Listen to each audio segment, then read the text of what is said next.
I'm going to show you how to become confident in a way that is authentic, strong, sturdy, and doesn't just fall apart because we're not going to fake anything. And the main thing here is that most people out there that are trying to teach confidence are teaching some sort of way of manifesting confidence or faking it, the whole fake it till you make it thing. Or they're trying to teach you, hey, if you just listen to these affirmations, you'll become confident. If you just tell yourself you're confident. But none of that really works because it's inauthentic. It's fake. Your mind is not stupid, right? You know that you're faking it. If you're trying to tell yourself you're confident when you're truly not confident in something, you know that you're lying to yourself. Lying to yourself never works. It's just not. It's low. If you look at it in the sense of levels of consciousness, if anyone's ever checked out, for example, like David Hawkins' work and the levels of consciousness, lying is like low level of consciousness. Or you could call it low vibrational, whatever you want to say. But the main thing is, lying is not going to work. Lying to yourself is never going to work. And if it does anything, it's very, very short-lived and short-term, and it actually can create long-term damage because you're creating some identity that you're okay with deception and trying to deceive yourself. So what you really want to do is build confidence in a way that is authentic, where you truly believe it because you know it's true. You're not faking it to believe it. You're not forcing yourself to believe it.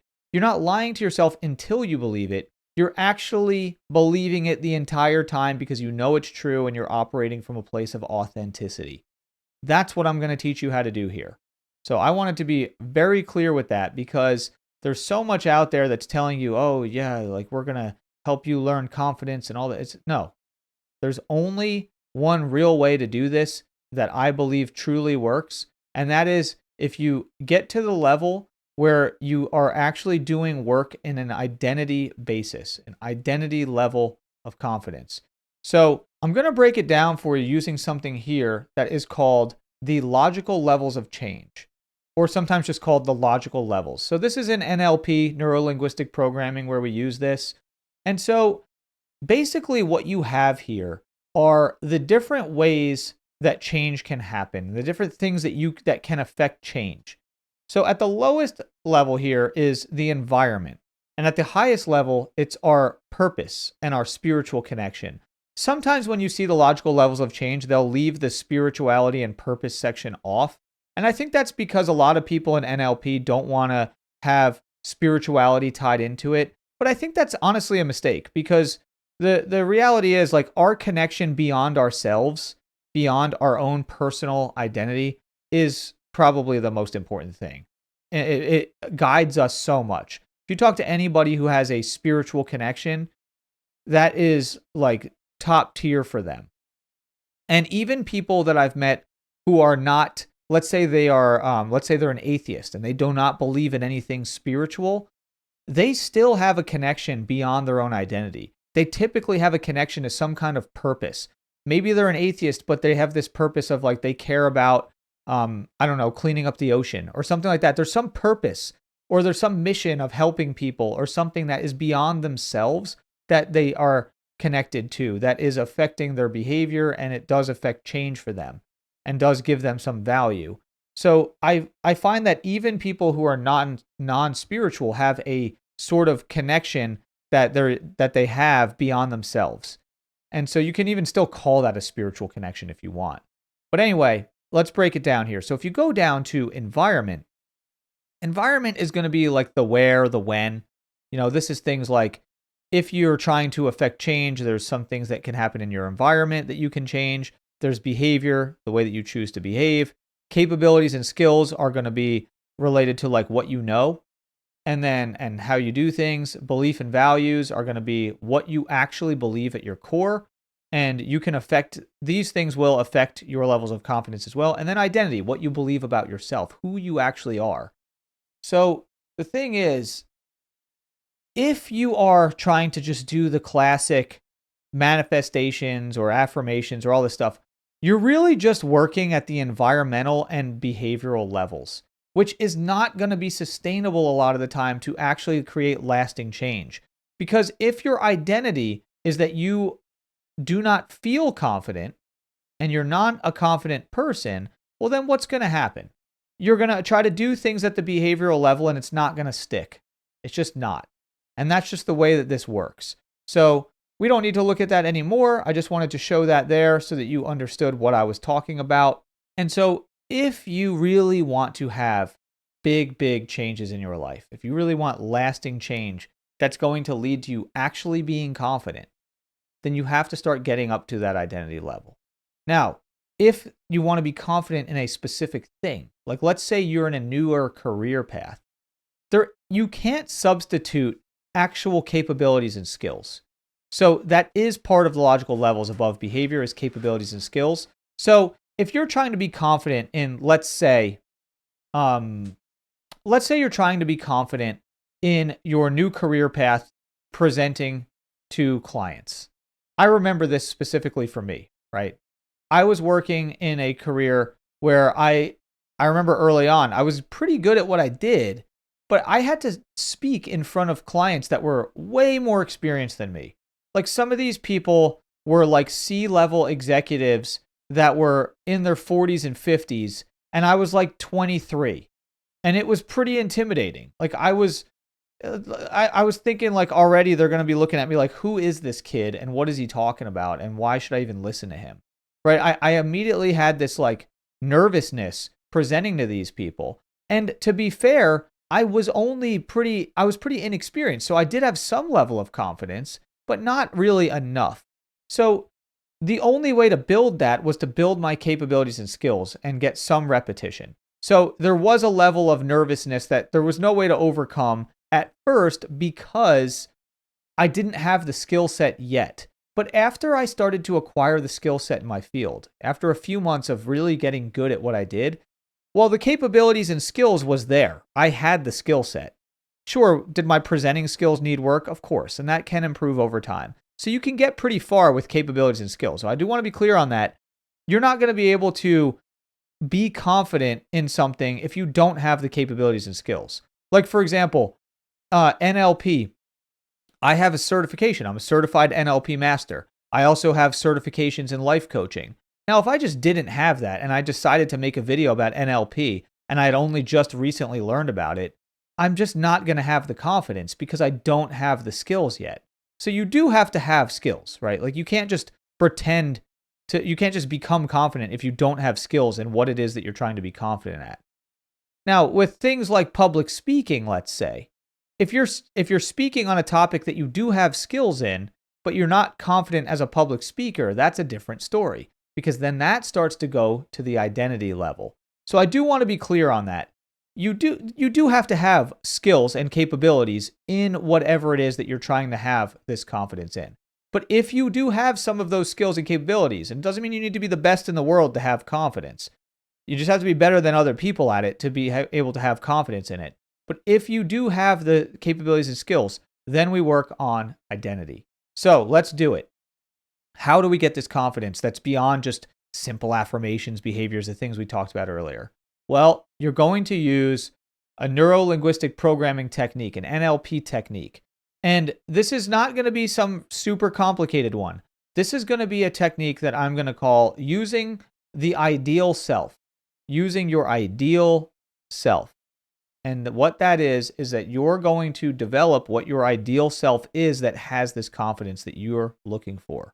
So, first thing I want you to do is just clear your mind. And what you're going to do is think about who you are and where you're lacking this confidence that you're looking for. So it might be in more than one area. You might just want to be more confident in more areas than one of your life. And that's fine. You can do this for more area than one. But if you just focus on one area at first, it's probably going to be a little bit easier to do.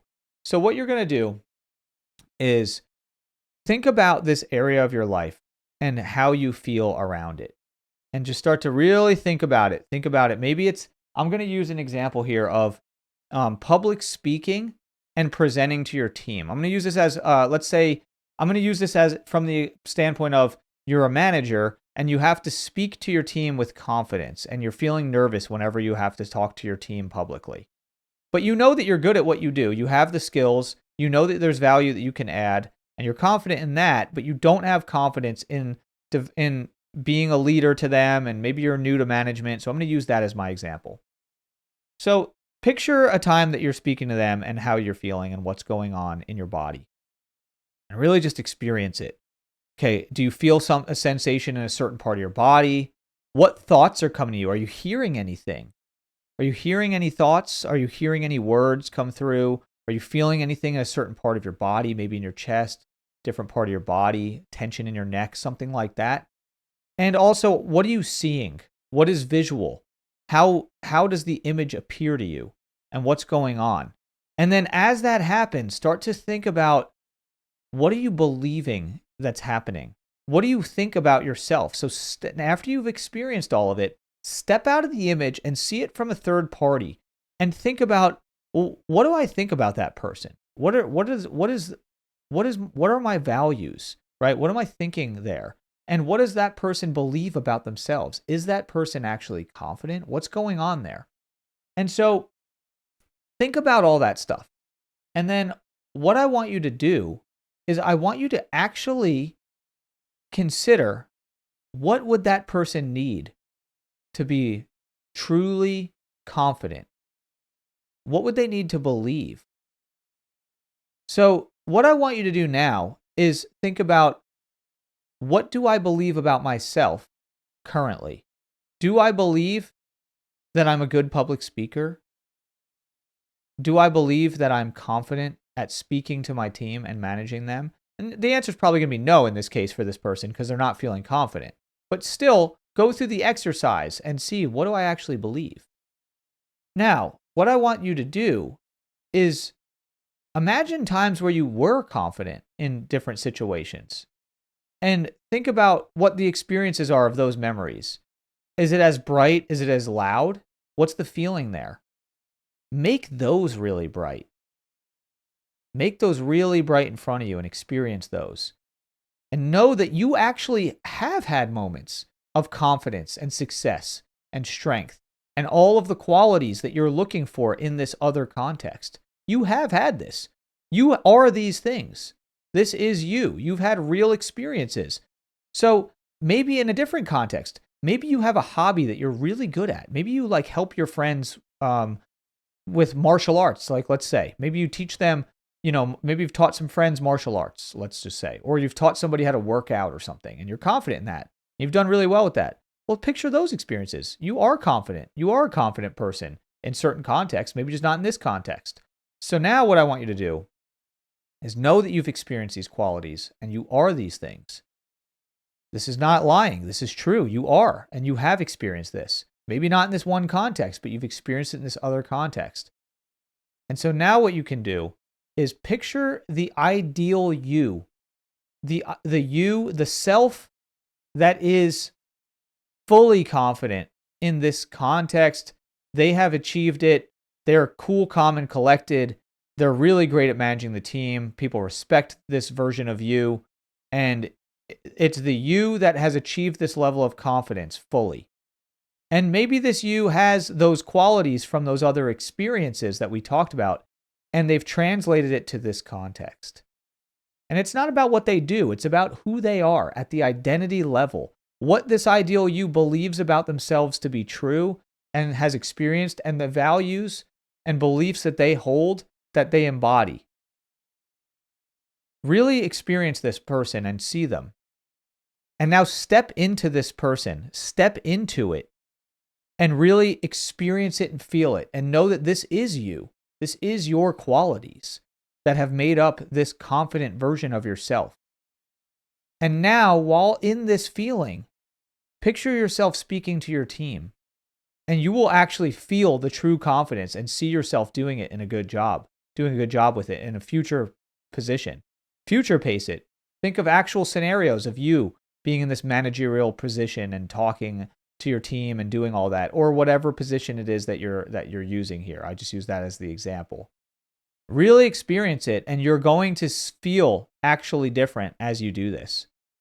Now, after you do this, let me know in the comments, how did it go when you did this? I'd love to have a conversation with you, and I will respond to you. And if you have questions on the process, feel free to drop them in. After you do that, go to the description and check out my free school community. You can join it absolutely free. And I have other resources beyond this one of other practices that can help you. There's the anti-drift protocol, the foundation inspection, there's a daily alignment practice. There's all these free resources in there that are there to help you as you do this sort of practice. So I will see you in the next one.